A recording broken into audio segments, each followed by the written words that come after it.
Hi, and welcome to Sergeant Dorsey Speaks. I'm a retired 20-year veteran sergeant of the Los Angeles Police Department. I spent my entire 20-year career working in patrol within all four bureaus of the city of Los Angeles: Central Bureau, West Bureau, Valley Bureau, and South Bureau. I was also assigned to the infamous gang detail Operations South Bureau C.R.A.S.H. C.R.A.S.H being the acronym for Community Resources Against Street Hoodlums.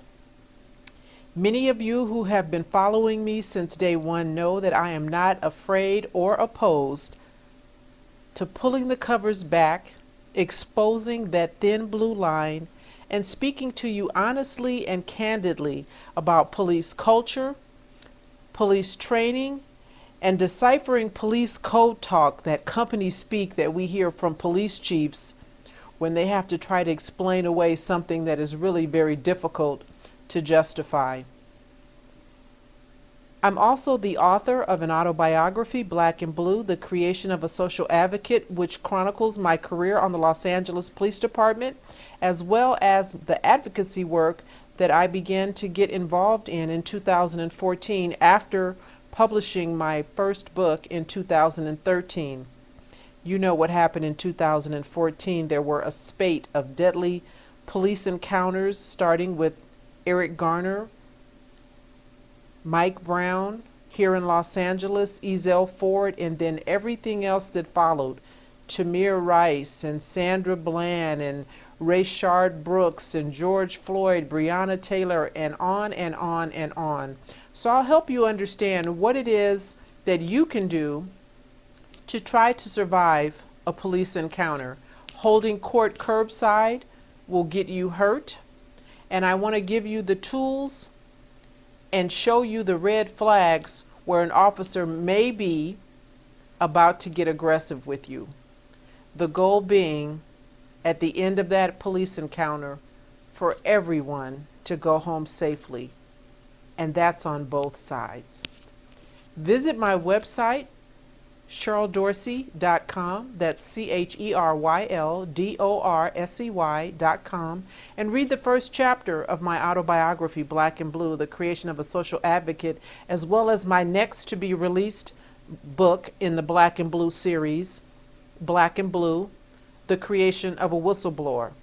Also, those of you who've been following me for a while know I have a lot of isms. You know, your agreement is not required. And most recently, the one that was heard around the world, all skinfolk ain't kinfolk. I put those Cheryl Dorsey isms on t-shirts, crewneck shirts, and hoodies. Anyone interested in purchasing one of those items, you can do so at my website, CherylDorsey.com, as well. Now, let's get to it. A survey was completed by a local newspaper regarding the lack of support by LAPD Police Chief Michael Moore, and this survey was conducted by the Los Angeles Police Protective League. I want to put a little context on it because it says that there are several officers who feel that they were unsupported by the police chief during recent protests, and this survey was done by the Los Angeles Police Protective League. We call it the LAPPL, right? We love acronyms on the police department. LAPPL, our police union, which is presided over by the president, Craig Lawley. Now, little backdrop, so you know who Craig Lawley is. Craig Lawley, during his tenure on the LAPD, during my time, was on a list, quote, air quote, list himself. Back in the day, the list was of, air quote, problem officers. And so it just makes sense that the, quote, problem officers would go on to want to be a part of the police union, that arm that feverishly supports officers when they're accused of misconduct or when they engage in violations of policy and sometimes even criminal law. It makes sense that the officers who were uber aggressive out there in the field, like Craig Lawley, and as a result wound up on the, quote, list of problem officers, those who were engaging in excessive use of force back in my day, would go on to become the president. And he's been the president for many, many years. And there are others within the Los Angeles Police Protective League, Jamie McBride. You've heard me mention that name before. He's another director of the LAPPL, someone who was involved in numerous police shootings, some of them fatal.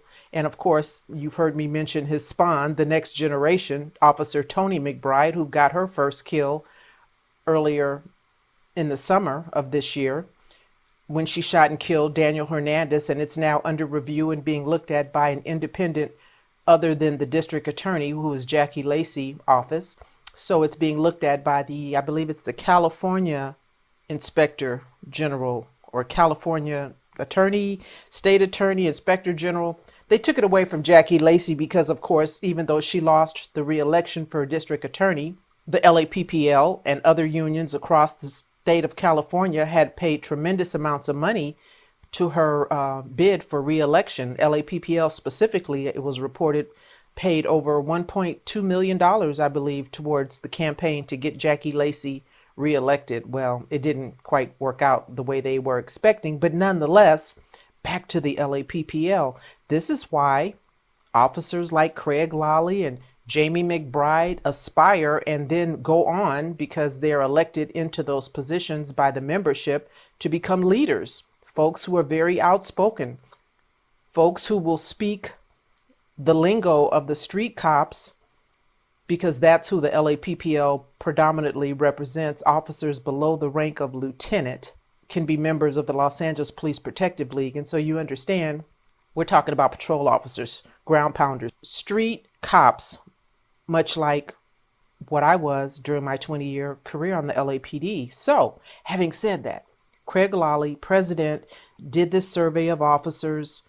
Now, I think it said, 98% of those that were surveyed by the Los Angeles Police Protective League felt unsupported, were butthurt by what they believe to be LAPD Chief Michael Moore's failed leadership and lack of support. So I want to put this in a little context, because the 98% of the officers who were surveyed feel, butthurt. Let me tell you what that really means, because we're talking about actually 27% of street cops. There are approximately 10,000 police officers on the Los Angeles Police Department. And of those 10,000 police officers, 27% were surveyed. So we're not talking about a big number of officers who are butthurt. And of those 27% of the officers that were surveyed by the Protective League. And so, see, this is that company, speak, double talk stuff, code talk that I mention regularly, how you can be given an impression that it's the entire department when the Los Angeles Police Protective League, aka Craig Lawley, says 98% of my officers don't support Chief Michael Moore. Well, it's not 98% of his officers. It's really 27% of the ones who even responded to his little survey. So again, 27% of 10,000 officers total sworn is a very small number. And within that small number, some of the officers allegedly said in this survey that they were thinking about leaving the police department because they felt unsupported by LAPD Chief Mike Moore. And so I say, bye, be on your way. Because listen, if you guys don't want to follow department policy, if you don't want to adhere to the training and protocols, then this is not the job for you. And so I say, Mike, hey, dude, here's an opportunity for you to replace that 40% who want to go. Maybe you can get Craig Lawley to give you a list of names so you know who to be looking for, right? Because I think that 40% of folks who say, I want to leave because I can't just beat people up and, do what we used to do back in the day. Well, what we used to refer to back in the day as beat and release, right? Just beat somebody up and then just leave them in a puddle of blood or other bodily fluids on the side of the road. That's how Craig Lawley and some of those others who wound up on that special list of problem officers used to get down. And listen, we've heard, I've shared with you, and it's out there, Google it, don't take my word for it, how Jamie McBride, the director of the LAPPL, laments those good old days when you could just beat and release folks, when you could just kick ass and take names. That's the error that they come from. Now, I get that Craig Lawley looks like a grandpa now because he's old and long in the tooth, but understand who he is in that mindset And even though he may be gray on top, he's still who he is at his core. And so don't be lulled into a false sense of security when you see him traipse out and talk like, maybe you hear your great uncle speak or, grandpa. Craig Lally is still Craig Lally. And so they're not happy. And, Mike Moore is in a precarious position because he obviously wants the support of his officers. Now, they're not talking about, they being the LAPPL, is not talking about taking a vote of no confidence against the chief. They are just making known that there is discourse and discontent within the ranks of the street troopers. And so Chief Mike Moore said in the article that he's, paying attention, he's listening, he wants to do better, he wants to please his officers, and he also wants to placate the community. And so that is the tightrope that LAPD Police Chief Mike Moore currently walks. And while he's trying to navigate through this process, if you will, he understands, and it's been reported, that he has the support of the mayor, Eric Garcetti. I say all the time, every police chief serves at the pleasure of the mayor. And so Chief Mike Moore has the support of our mayor, Eric Garcetti, as well as our independent civilian review board. The Los Angeles Police Commission expressed support for LAPD Police Chief Mike Moore. So while President of the LAPPL, Craig Lally, and his 27%, which probably rounds out somewhere around, I don't know, a little less than 300 officers out of 10,000, are butthurt. They want to be able to beat and release. They want to be able to get that stick time in that you've heard me talk about, the stick time that some officers live for in the midst of a protest. Because ordinarily, remember I said to you before, when we use force, when we put hands on somebody, we've got to complete a report, and a supervisor, someone like me, would have to come out and oversee that use of force and then write my own report as to whether or not it was necessary and justified. You don't have to complete a use of force report in the midst of a protest. Remember those officers over in, I think it was Buffalo, New York, when we saw them on TV in a skirmish line, if you will, marching down the street, and they came across an elderly gentleman who was just trying to ask a question about, what the heck, what's going on? And one of the officers just shoved him with all of his might down and knocked this old man down to the ground where he hit his head. And then they just stepped over him and just kept on with their skirmish line as this old guy is laying on the ground, bleeding from the head, because in the midst of a protest, when you use force, not only do you not have to complete a use of force report, but once you beat and release, you just keep on until you get to the next victim. And so this is how police officers, some, get down. This is what police officers live for, some. And this is the kind of foolishness that that guy on the special list, Craig Lally, and his other minion, Jamie McBride, on the Los Angeles Police Protective League, this is what they support. And so it's not surprising that you would have 27% of those that he surveyed on the department, about a little less than 2,000, butthurt. Anyway, just wanted you to know exactly what this survey meant, exactly what is being, reported and understood from the headline is very different from, in my opinion, what it really means. So I just wanted to share that with you. And while I'm talking about LAPD, let me just, stay on this chord, if you will, and talk to you a little bit about something that's going on that was reported recently in the news. There's an LAPD officer who is suing the department for sexual harassment and toxic work environment. Her name is Brenda Nix. Brenda Nix joined the LAPD in 2002, and she says from 2002 to February 2017, pretty much, I guess her entire career, she's been subjected to discrimination, harassment, retaliation, and a hostile work environment. And so, this is not anything new and different. Certainly, I talk about it in my autobiography, Black and Blue, The Creation of a Social Advocate. Women on police departments, while it still is, predominantly dominated by men, maybe not so much white men, but certainly men. And the guys who, have come on after me, and girls, find themselves in a culture that still is intolerant of women being on the job. I certainly had my own trials and tribulations as a police officer when I was on the LAPD. I talk about some of those in my autobiography, and we were told then, and I'm assuming this is the same now based on articles that I've seen, where we're just told, listen, and this is no different than any other occupation, but women are told when you're harassed by a supervisor, get over it, suck it up, quit complaining, put on your big girl pants, all of that, right? And so here we have Brenda Nix now, who's filed a lawsuit, and what she alleges is that she heard one of her supervisors refer to females as bitches, and that this particular supervisor implied that, he could calm them down if only he were to have sexual intercourse with at least one female supervisor. He believed, he's got it like that, and he could just calm her right down. Brenda Nix was the only female in the unit that she was working in, and she had been put in charge of a special team. And this was back in June of 2018 when she says, two of her supervisors, both of whom were sergeants, they knew about the alleged hostile work environment, and they did nothing to correct the behavior. Again, all things that I know can occur because I experienced all of that during my time on the LAPD. There were supervisors, when we're in roll call is generally held by a lieutenant, the watch commander. If the lieutenant is not there, then roll call can be held by a sergeant 2, assistant watch commander, a rank I held at one point during my career.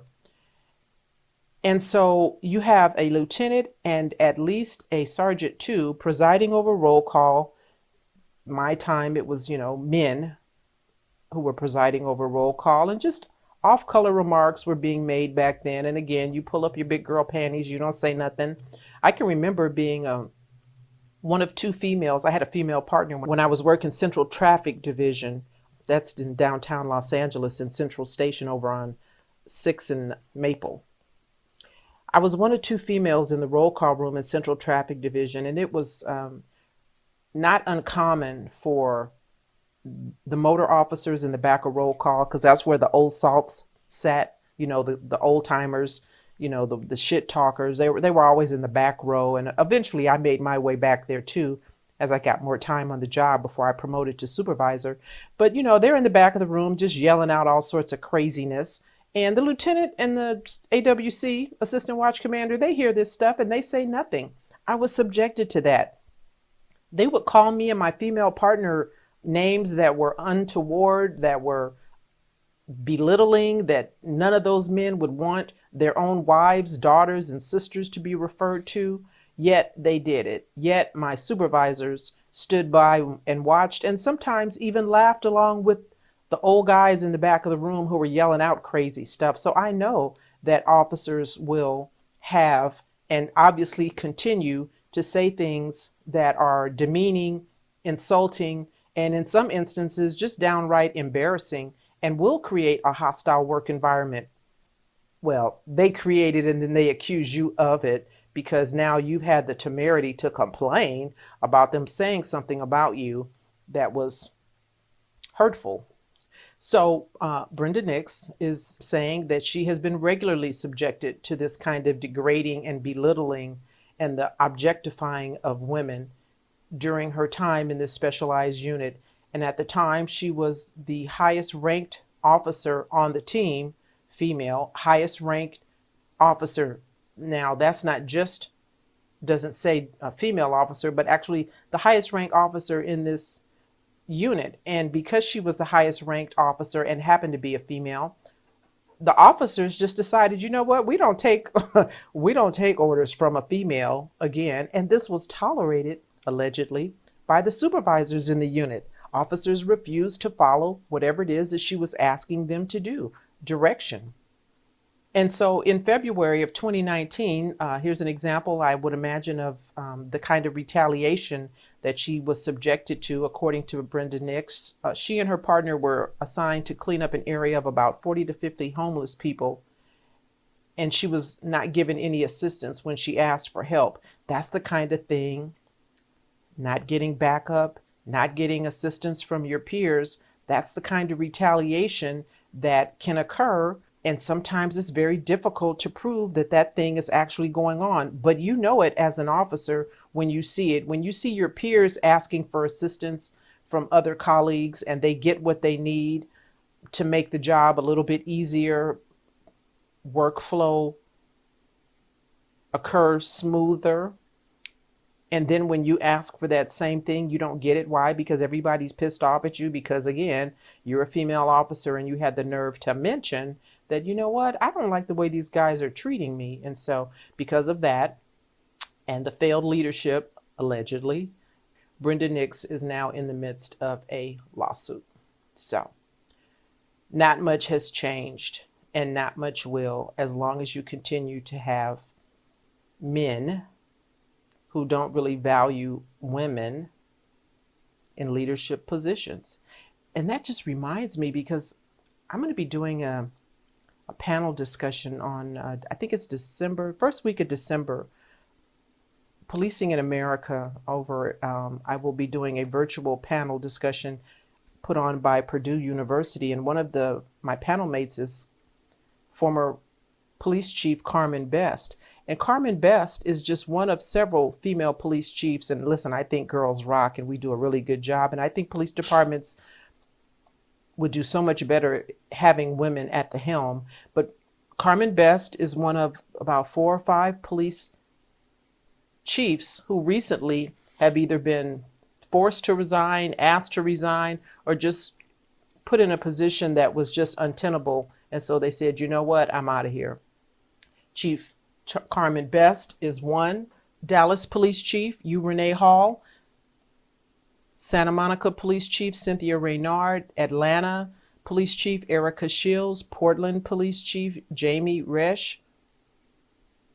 And like I said, Carmen Best forced out from the Seattle Police Department. So again, it doesn't matter the rank, family. It really doesn't. I mean, these guys will come for you. So you can imagine if police chiefs can be run out on a rail, you can only imagine the foolishness that goes on if you're just a police, officer or a police sergeant.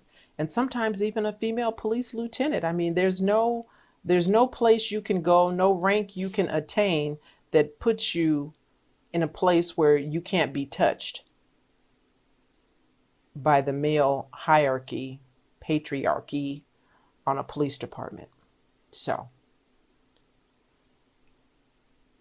I talked a little bit about police defunding, what that means to, protesters and activists and what it means to police departments. And so I mentioned that on the Los Angeles Police Department, part of the whole defunding doesn't mean that there's going to be less police officers on the street. I said that, be clear. It means that police lobbies are no longer going to be open for 24 hours. Officers and detectives are going to be moved out of coveted specialized units like robbery, homicide, and the gang units and others, and they're going to be moved into patrol. Officers are no longer going to respond to certain calls on the Los Angeles Police Department, and that is true of the NYPD. It's been reported recently that Mayor de Blasio has said beginning in February of 2021, mental health professionals and crisis workers will be dispatched through their 911 instead of NYPD officers.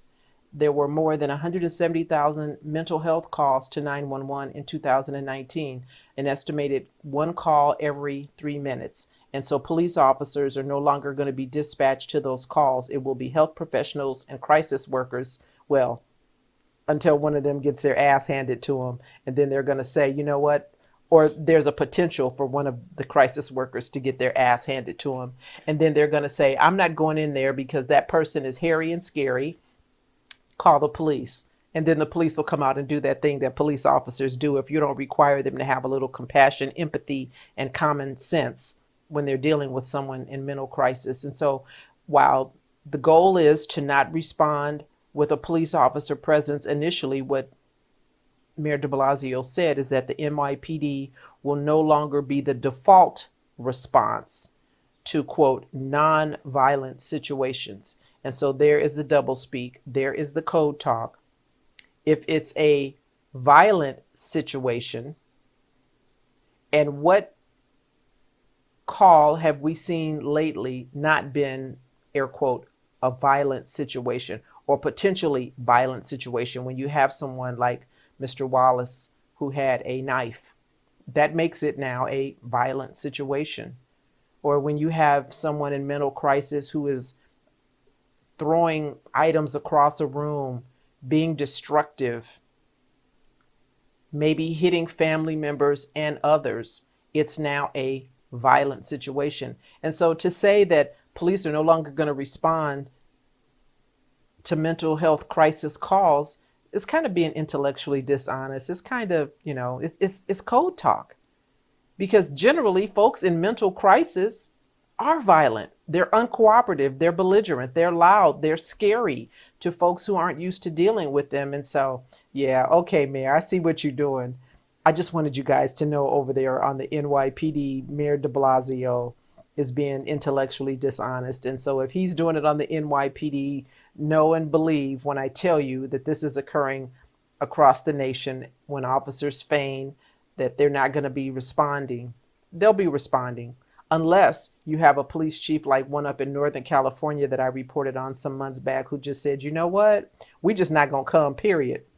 My police department is not going to come. And listen, there are 18,000 police departments across the nation.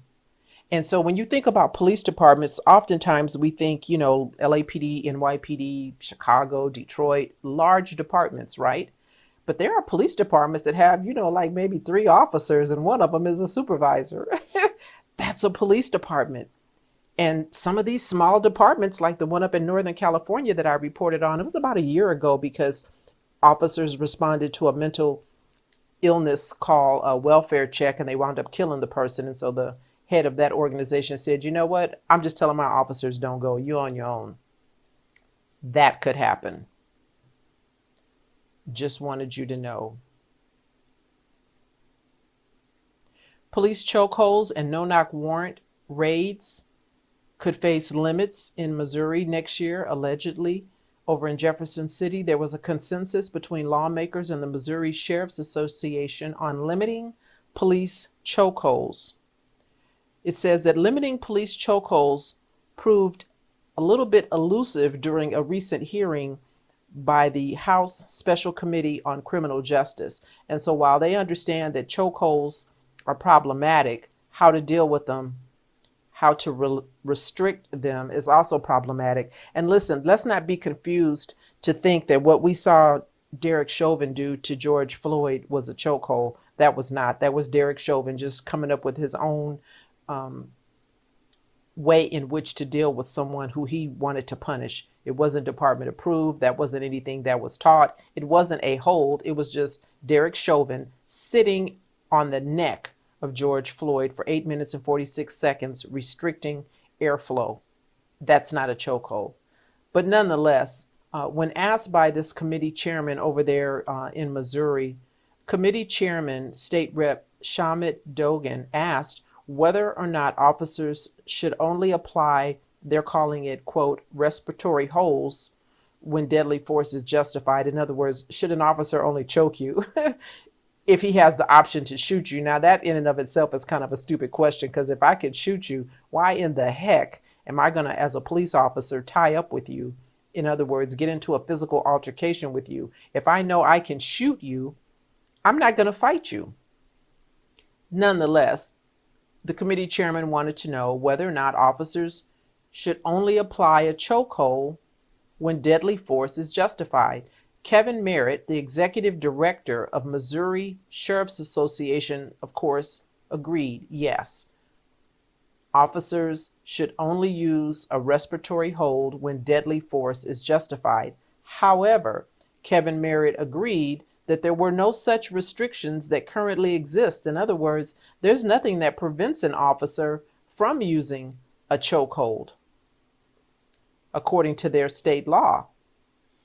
And so then when asked, well, over in Missouri, should state law then limit chokeholds to deadly force situations? Merritt, the director of the Missouri Sheriff's Association, said no. Now, that sounds like crazy talk to me because, on the one hand, you're saying, yeah, chokeholds should only be used when deadly force is justified, but it shouldn't be limited to just the use of a deadly force situation. It can't be both, it's either or. But nonetheless, that was the double speak that was going on over there on this House Special Committee on Criminal Justice. And so then, according to Merritt, he went on to say that really it's difficult for state law to encompass every use of force that could be considered a deadly use of force. And he used an example of, you can't hit a person in the head with a mag light. That's the big flashlights that we used to carry back in the day. I don't know if officers still carry those giant, colossal things, but I had one, and the damn thing had about 10 D-cell batteries in it. So you understand how big and heavy it was and how long it was. I used to stick it in the back pocket on my uniform pants, which is where we carried our flashlights back in the day. And it could, also become a baton or, a hammer, like a sledgehammer, if somebody's handing you your ass. And while we are not taught to use a mag light as some kind of a use of force weapon, oftentimes officers might take a mag light to the head. There was also a little term that was used on the LAPD, particularly if you worked a division called Newton, which is where I worked. And I guess back in the day, even before my time, it was customary and common knowledge that you'd get hit in the head with a mag light, and then, paramedics would be called and they'd have to wrap your head up because the officer just cracked it wide open like a damn pecan shell. And then you would wind up, with what they refer to as a Newton turban, when the paramedics come out and wrap your head with gauze just before they take you off to jail division to book you for, no doubt, resisting arrest. Newton turban, it's a thing. And while they may not call it a Newton turban anymore, because these youngsters don't really know, that's not the verbiage that they use, it's still a thing. And evidently over Missouri, they're not opposed to using a mag light if it's a matter of, life or death. Can't get to my gun. Suspect took my gun. I got a mag light right here. Now it's a use of force tool. So they went on to explain, this Mr. Merritt went on to explain that what we saw in the case of George Floyd was not a technique that is sanctioned and or taught. And so again, I said that was not a chokehold. That's not how we're taught and trained. Nonetheless, it's mentioned when there are discussions being had about police officers and chokeholds. Over in Alabama, Flomaton police captain recently resigned. There's that gift of resignation that you get when you do something stupid. He resigned after he made comments and said that, quote, put a bullet in their skull. Now, end quote. That was a comment attributed to Flomaton Captain Scott Walden. First, he was placed on administrative leave. There was an internal investigation that was initiated. And of course, there was much being said on social media. I certainly made posts and shared the link to the Flomaton Police Chief, Charles Thompson, and asked my followers to reach out to the police chief. I tweeted to him and said, this captain has got to go. This is a police captain. Can you imagine how their roll calls must go? The kinds of things that he must say in roll call to his lieutenants and sergeants, and thus gets passed on down to the police officers. Well, it didn't take long. And so Police Captain Scott Walden was given the gift of resignation. He resigned. He wasn't fired for it. He wasn't terminated. They couldn't pull the trigger before he was able to resign. And so, that's where the Police Officer Bill of Rights and all of the other protections and due processes that exist give officers a window of opportunity when you know that termination is coming, when you know that an internal affairs investigation has been initiated and you've got sufficient seniority, tenure on the department, generally over 20 years, just go and resign and you can go ahead and get that good pension that you've been working so hard for. Well, you get the pension anyway, whether you get fired or not. You're going to get your pension if you've got the service time in. And that's something that, a lot of people have angst over, but an officer worked for it. They're entitled to it. And so I personally don't have issue with anyone retiring on a service pension. I just have issue when the retirement or the resignation is in lieu of termination. And speaking of resignations in lieu of, remember Commissioner Eddie Johnson over in Chicago? Well, it's been reported recently that taxpayers had to pay for 7 business trips that were taken by then Superintendent Eddie Johnson and his female driver, his security, his side piece, allegedly. And now this female Chicago cop is suing for sexual harassment. So taxpayers paid for 7 trips that Superintendent Eddie Johnson took, Chicago taxpayers paid, for 7 trips that Superintendent Eddie Johnson took with his side piece. And now she's suing for sexual harassment. Girl, bye. You took 7 trips with this man paid for by taxpayers, and now you're suing for sexual harassment? Are you kidding me? Sexual assault? Her name is Cynthia Donald. She's the former driver for the superintendent, and she says in a lawsuit that Johnson forced her to have sex in his hotel. What? 7 times, girl? He forced you 7 times and you kept going back? You kept driving? Who does that? Now listen, I am a avid, staunch supporter of women who have been victimized, but this lady here makes it very difficult for women who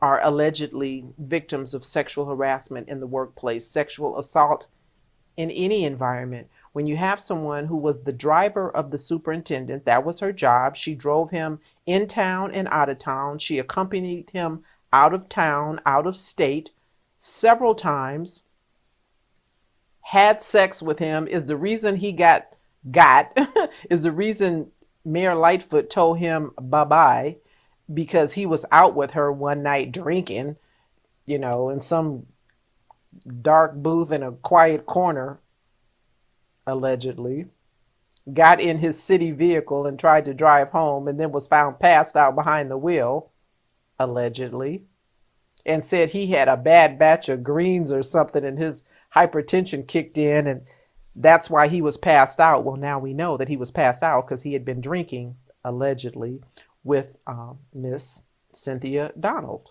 Cynthia Donald, 45, became a Chicago police officer in 2006. It's reported that Superintendent Eddie Johnson found her, quote, attractive. In 2016, Superintendent Eddie Johnson arranged to have her transferred to his security detail, and then 6 months after she was transferred to his security detail, because he thought she was so cute, she became his personal driver. It's reported that Johnson and Officer Cynthia Donald traveled many times together between 2016 and 2019. They went to New Orleans in 2018, ironically it says, to some kind of a conference regarding police ethics. Well, that's interesting.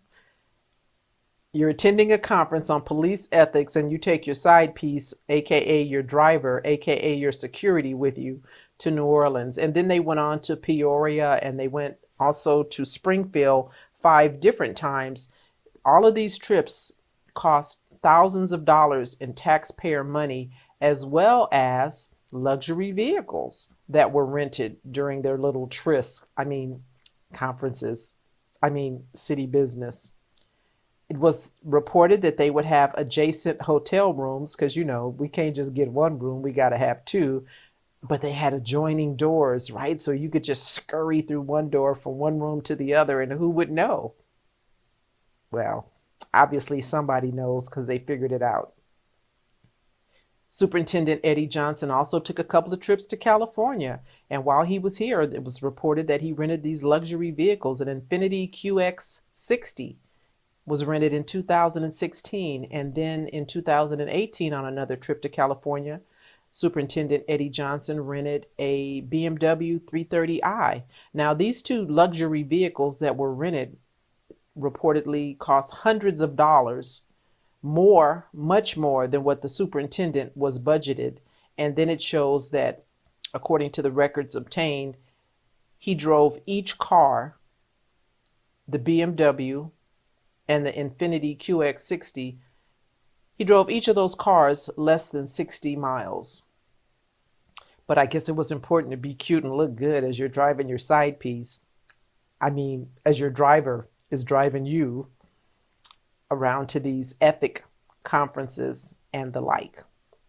This is what drunk with power looks like, literally and figuratively. And so, because of all of the shenanigans, Johnson, who was 60 at the time, retired last year. And I said that, when he stepped down, that it was something much more than a bad batch of greens and hypertension that had him passed out at the side of the road. And so when Mayor Lori Lightfoot found out, she was hot. She was hotter than fish grease with him. And she said, he has got to go, not now, but right now. And before, he could pull the trigger, she demoted his tail and she took him down from a superintendent, I think, to a lieutenant. She broke his ass down like a shotgun. She made him a lieutenant, and then he quickly, pulled the lever to retire. And, he gets his pension, of course, but he gets his pension not at superintendent pay, but at lieutenant pay, which is what Lori Lightfoot broke him down to.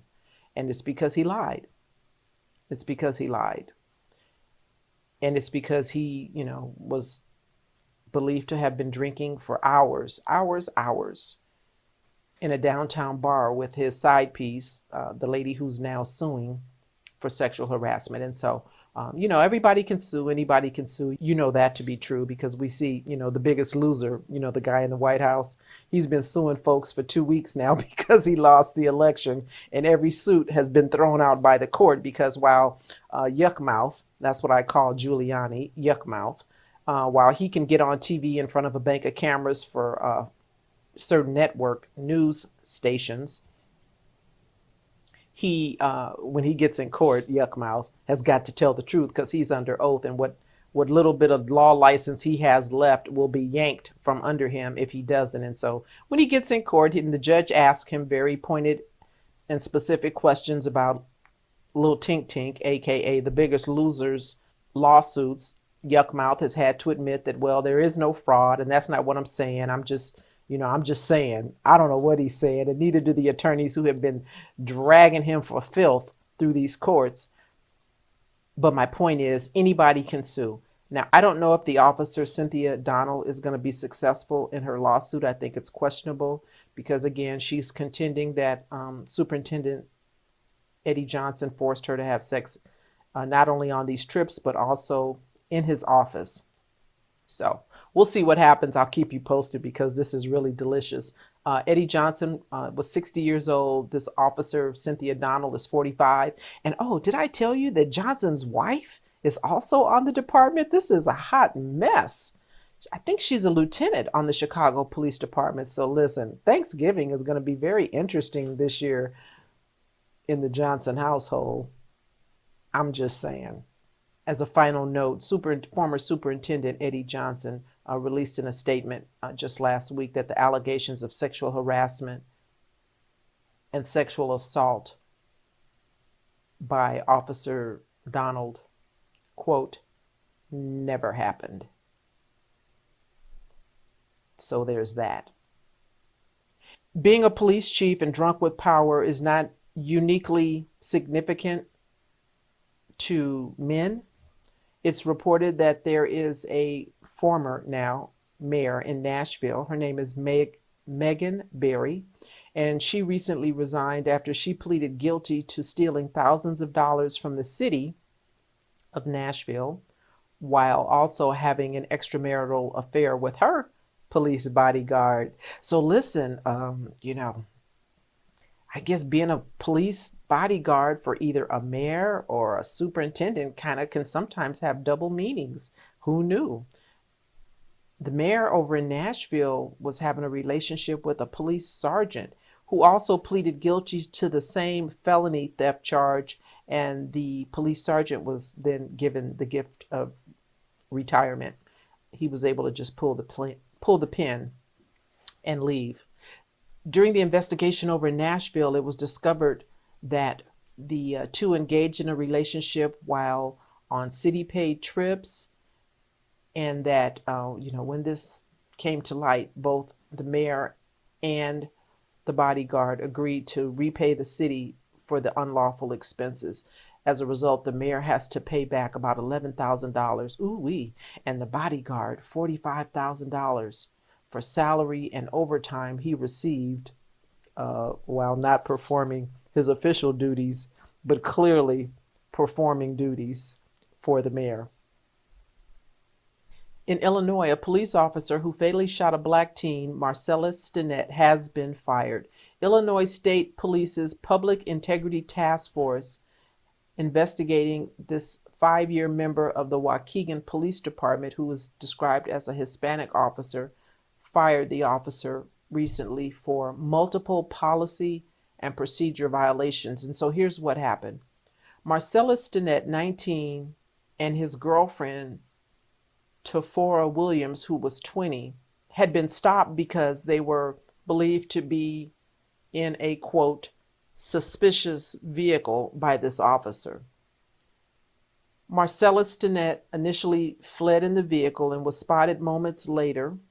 The officer who approached them out of his vehicle fired several rounds into the vehicle as the vehicle began to reverse towards the officer.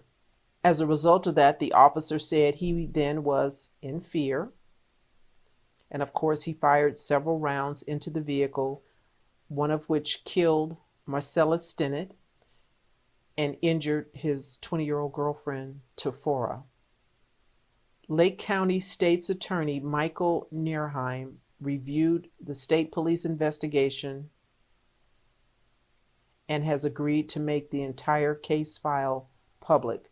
So the officer was fired. Evidently, his allegation of, I was in fear for my safety, it works 9 times out of 10, but this time, not so much.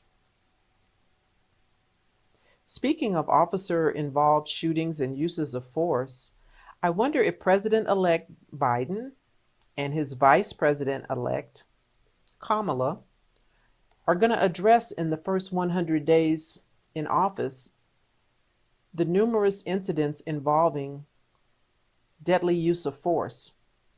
It's reported that more than 5,700 people have been shot by the police since 2015, and of those 5,700, 24% were black. Even though black folks only make up about 13% of the U.S. population. This is a report that was in the Washington Post database on fatal shootings by police officers. And so my hope is, President-elect said, black folks came through. Sir, we need you to come through now for us. On the NYPD, there is an anti-harassment officer who has been accused of making racist rants. Well, isn't that peculiar? This official was relieved of his command after city council investigators amassed enough evidence that he had posted these vitriolic messages online under the name of Clouseau. You would think folks would figure out by now, you need to stay off social media with your foolishness. Nonetheless, Deputy Inspector James Coble, he's denied making these postings anonymously as Clouseau. City investigators say they've amassed enough evidence that Clouseau really is Deputy Inspector James F. Coble on the NYPD. And that, this inspector, he's not just any old high-ranking official. He's the person who's assigned to an office that's responsible for combating workplace harassment in the police department. So my guess is soon and very soon, he too will be found ineffective. There's an inquiry that's being conducted by the City Council Oversight and Investigations Division, and they have put together a finding that's a 13-page draft report. Thus, this deputy inspector has been relieved of his command of the Equal Employment Opportunity Division and is now on modified assignment pending completion and adjudication of this personnel complaint. Police investigators also found in his personal cell phone a digital photo of the anonymous writer Clouseau and the avatar that was used by Clouseau in the racist rants online. So we'll see what happens. This high-ranking official, Mr. Coble, 50 years old, has been in senior positions with the department on the NYPD for nearly 30 years in his career. And so you understand, 30 years on the job, he too can pull the pen, get that gift of retirement before they have an opportunity to adjudicate his personnel complaint. And while I'm continuing on the NYPD, let me just share with you that a cop from the NYPD has been arrested at his Long Island home on drug distribution charges. They really get down differently over there on the NYPD. They just seem to do what the heck they want. This officer, who has not been identified, was assigned to the 113th precinct over in Queens, and he was recently arrested at his home in Long Island by the FBI for drug distribution charges. The police major who oversaw the Breonna Taylor drug raid is being investigated. The department's professional standards unit has opened up an investigation this week into Major Kimberly Burbank, the commander of the Criminal Interdiction Division. Burbank has been placed on administrative reassignment. And so while I'm talking about Breonna Taylor, let me just tell you that again, very recently, a third grand juror on the Breonna Taylor case has come forward and spoken out against Skinfolk Attorney General Daniel Cameron. This third juror has said that Daniel Cameron allegedly wanted to, quote, give the officers a slap on the wrist. And so we know that Daniel Cameron got in front of a bank of cameras when he said what he said. And I responded the way that I did by saying all skinfolk ain't kinfolk. This third juror has said that they believe that the prosecutor wanted to just, quote, close the case, that they didn't expect that the jurors would come forward publicly to criticize the way the grand jury proceedings went down. And so many of these jurors are represented by an attorney who has said that Cameron didn't expect that these folks would come forward and that he could just come out publicly and say what he wanted to say, given who he is, Attorney General, and that no one would stand up to the falsehoods that were being put forth by Attorney General Daniel Cameron. This particular juror said that she didn't know why the prosecutor, Attorney General Daniel Cameron, didn't consider endangerment charges against the other two officers, Jonathan Mattingly and Miles Cosgrove, and that this juror believed, quote, all of them went in blindly. You really couldn't see into the lady's apartment. This is what one of the grand jurors who had an opportunity to review all of the evidence that was put forth by Attorney General Daniel Cameron and finds it wanting. This juror said that she and other jurors were upset because Cameron's statements that the grand jurors, quote, agreed with his position and that no other charges were justified, that they had been walked through every homicide offense. And she said, that just didn't happen. None of those things that Daniel Cameron said occurred with the grand jurors occurred. In response, Daniel Cameron is just repeating what he has said in the past. He has no further comment other than this, given the fact that now we have three separate grand jurors who are saying he's full of shit, basically. And so let me just read you his code talk. This is what he says. Daniel Cameron, Attorney General. As special prosecutor, it was my decision to ask for an indictment on charges that could be proven under Kentucky law. Code talk. Charges that could be proven under Kentucky law. Daniel Cameron goes on to say, indictments obtained in the absence of sufficient proof under the law do not stand up and are not fundamentally fair to anyone. Let me decipher that code talk.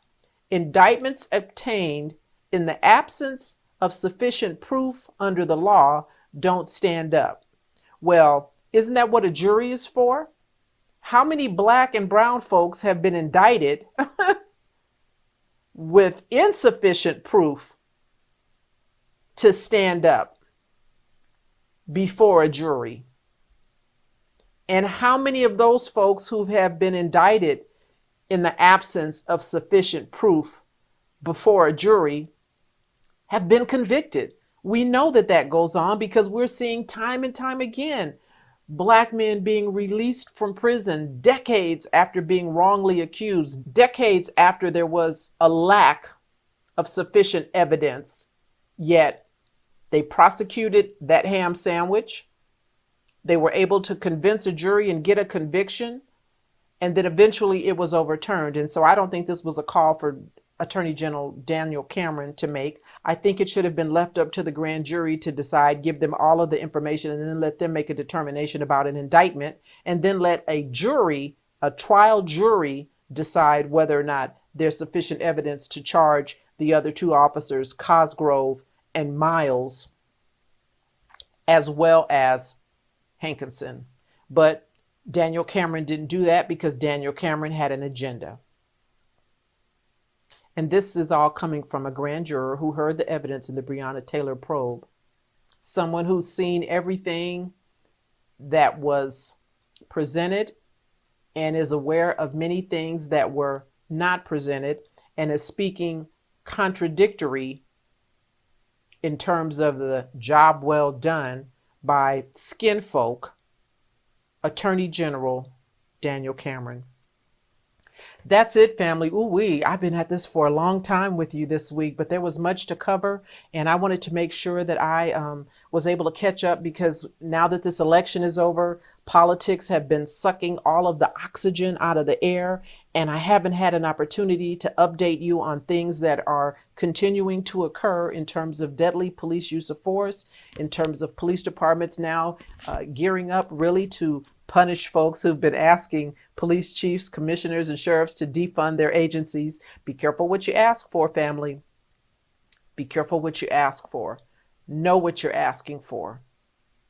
Wanted to bring you up to speed, reminding everyone to stop by my website, CherylDorsey.com, read the first chapter of my autobiography, Black and Blue, The Creation of a Social Advocate, as well as my next to be published book, Volume 3 in the Black and Blue series, Creation of a Whistleblower.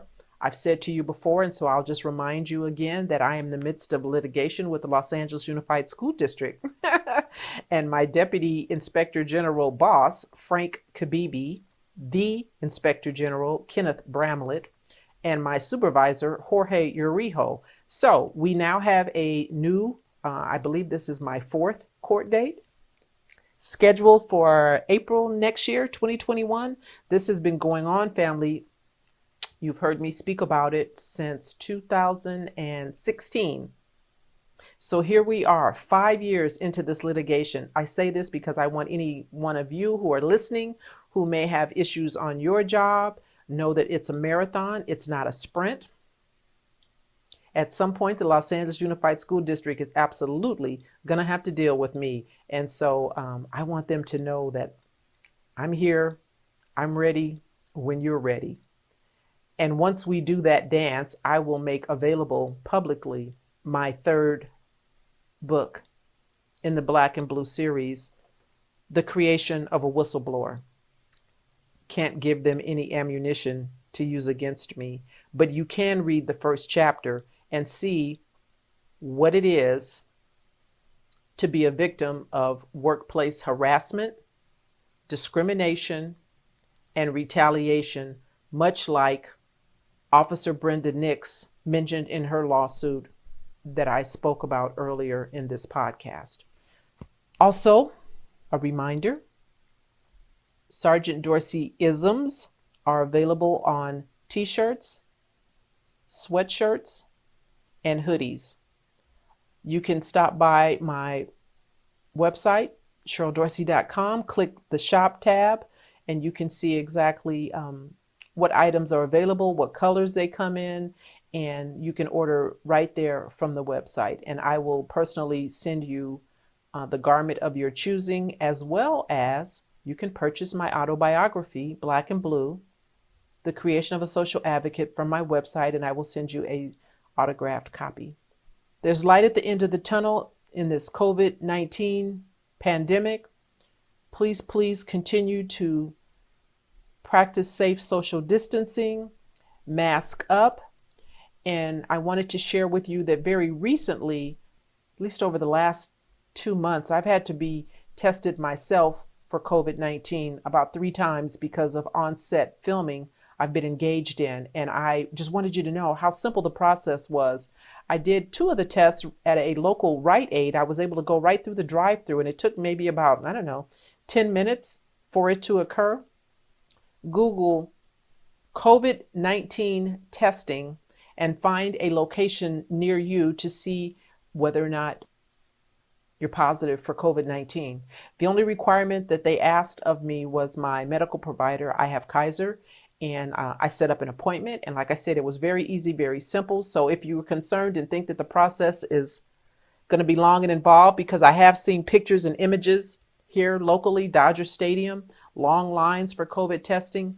But again, Google COVID-19 testing and find a location near you. Really simple process. Might put you at ease during these holidays, particularly if you would like to be around family. My results came back within about 48 hours.